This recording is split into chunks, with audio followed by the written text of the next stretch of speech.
ஓம் ஸ்ரீ கிருஷ்ணாய பரமாத்மனே நமஹ. பகவான் ஸ்ரீகிருஷ்ணர் அர்ஜுனனுக்கு தர்ம அதர்ம விவேகத்தை உபதேசித்துக் கொண்டிருக்கிறார். அர்ஜுனன் தர்மத்தின் பக்கம் நின்று யுத்தம் செய்கிறான். இது எப்பேற்பட்ட ஒரு முக்கியமான ஒரு பொறுப்புணர்வு அப்படிங்கிறத பகவான் சொல்கிறார். அர்ஜுனன் மட்டும் போர்க்களத்துல நிற்கல. நமக்கும் வாழ்க்கையில சவாலான சிக்கலான சூழ்நிலைகள் வந்து கொண்டுதான் இருக்கின்றன. அப்ப நம்ம உணர்ச்சி வசப்பட்டு அந்த கடமையிலேருந்து விலகிறோமா, இல்ல கடமைதான் முக்கியம் என்று நினைத்து அது அங்க தர்மமா என்ன பண்ணணுமோ அதை செய்யறோமா அப்படிங்கிற நிதானத்தை பெறுவதற்கு இந்த ஸ்லோகங்கள் நமக்கு பேருதவி புரியும். பேரலா அர்ஜுனனோட நம்மள சிந்தித்து கொண்டே இருக்க வேண்டும். ஸ்லோகத்தை படிக்கலாம். யத்ருச்சயா சோபபன்னம் ஸ்வர்கத்வாரமபாவ்ருதம் சுகினஹ க்ஷத்ரியாः பார்த்த லபந்தே யுத்தமீத்ருஷம். அர்ஜுனனோட தயக்கம் என்ன? பீஷ்மர், துரோணர் இவர்களை நான் ஏன் கொல்லணும்? கிருஷ்ணராவது பரவாயில்ல, மதுசூதன அப்படின்னு கூப்பிடுற மது என்ற அரக்கனை கொன்றவர், அரக்கர் ராட்சசர்களை தான்ப்பா நீ கொன்ன, நான் எங்க தாத்தாவை கொல்ல வேண்டியிருக்கு, குருவை கொல்ல வேண்டியிருக்கு. இது ஆரம்பத்திலேயே பார்த்தோம். இங்க பகவான் என்ன சொல்கிறார்? எதிர்ச்சையா சோபப்பன்னம், எதிர்ச்சையாச்ச உபபன்னம். தற்செயலா வந்திருக்கு அர்ஜுனா, நீயோ நானோ ஆசைப்பட்டு அப்படியே கொன்னுதான் ஆகணும்னு வரல, வேற வழி இல்லை. ஹெல்ப்லெஸ்லி நம்ம இதுக்காக நெகோசியேஷன் எவ்வளவு நடந்திருக்கு. அவன்கிட்ட 5 ஊர்கள் கேட்டோம், 5 வீடுகள் கேட்டோம், ஒரு ஊசி போடுற இடம் கூட தர முடியாதுன்னு துரியோதனன் சொன்ன பிறகுதானே இந்த சூழ்நிலை வந்திருக்கு. இல்லாட்டி ஏதாவது ஒரு காம்ப்ரமைஸ் இருந்ததுன்னா இந்த யுத்தம் வந்திருக்குமா? இது தற்செயலாக வந்தது. நம்மளா இதை தேடி போகலைங்கிறத சொல்றார். வாழ்க்கையில பல விஷயங்கள் அப்படித்தானே, நம்மளா தேடியா போயிடும். இது நம்முடைய வினை பயனால பல சூழ்நிலைகள் நமக்கு அமைகின்றன. அதை புரிஞ்சுக்கணும்.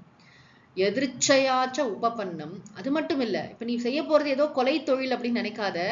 அபாவிருத்தம் ஸ்வர்க துவாரம், திறந்திருக்கக்கூடிய ஸ்வர்க்க வாயில் இது. நீ இந்த போர்ல வீர மரணம் அடைந்தாய்னு சொன்னா நீ ஸ்வர்க்கத்துக்கு போவ. அதுதான் நம்முடைய சாஸ்திரங்கள் கூறுகின்ற ஒரு நம்பிக்கை.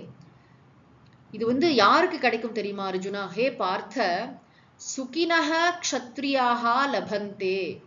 சுகினஹானா இந்த இடத்துல பாக்யசாலிகளான, ரொம்ப புண்ணியம் பண்ணிருந்த க்ஷத்ரியனுக்கு தான் ஈதிருஷம் யுத்தம் லபந்தே. இப்படிப்பட்ட தர்மமான யுத்தத்துல, அதுவும் தர்மத்தின் பக்கம் நின்று யுத்தம் செய்கின்ற ஒரு பாக்கியம் ஒரு புண்ணியசாலிகளுக்கு தான்ப்பா கிடைக்கும். இப்ப பீஷ்மரும் துரோணரும் ஆசைப்பட்டா அந்த பக்கம் நிக்கிறாங்க. அவங்களுக்கு தெரியாதா இது அதர்மம் சொல்லிட்டு நிக்கிறாங்க. எவ்வளவு பெயின்ஃபுல்லா இருக்கும் அவங்களுக்கு அந்த பக்கம் நிக்கிறதுக்கு. ஆனா அர்ஜுனன் தர்மத்தின் பக்கம் நின்று யுத்தம் செய்கிறான். இது பெரிய பாக்கியம் இல்லையா அர்ஜுனா? உன்னுடைய வாழ்க்கை காலத்துல ஒவ்வொரு க்ஷத்ரியனும் என்ன விரும்புவான் அப்படின்னா, சும்மா இதுல இருந்தோம், பயிற்சி பண்ணோம், வந்தோம்னா ஒரு யுத்தம்ங்கிறது எவ்வளவு பெரிய ஆப்பர்ச்சுனிட்டி, எவ்வளவு பெரிய விஷயம். இன்னைக்கு கூட நம்ம இந்தியன் ஆர்மிலாம் பார்க்கலாம், அந்த படங்கள்லாம் காட்டுறாங்களே, என்ன ஜோஷ் அப்படின்னு ரொம்ப உற்சாகமா போர் வந்துருச்சுன்னு பயந்து நடுங்கிறதுலாம் கிடையாது. போய் அடிச்சு ஒரு கை பார்க்கணும் அப்படின்னு சொல்லிட்டு போறாங்க இல்லையா?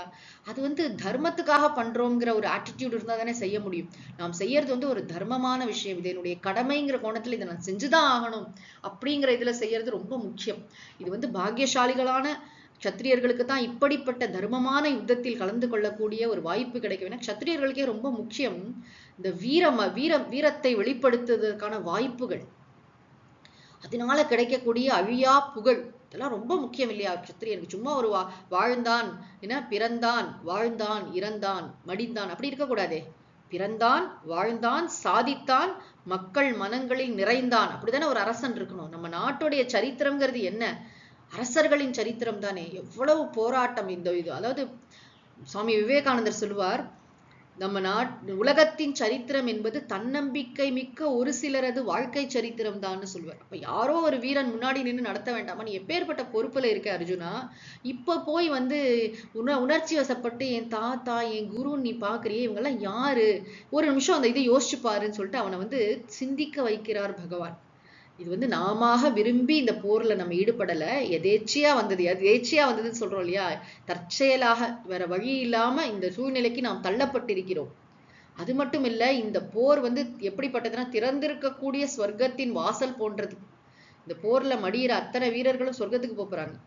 இது பாக்கியசாலிகளான புண்ணியம் செய்த க்ஷத்திரியர்களுக்கு தான் இது போன்ற ஒரு யுத்தத்தில் கலந்து கொள்ளக்கூடிய வாய்ப்பு கிடைக்கும் என்று சொல்லி பகவான் அர்ஜுனனுக்கு தர்மத்தை உபதேசித்து, தர்ம அதர்ம விவேகத்தை உபதேசித்து அவனை உற்சாகப்படுத்துகிறார்.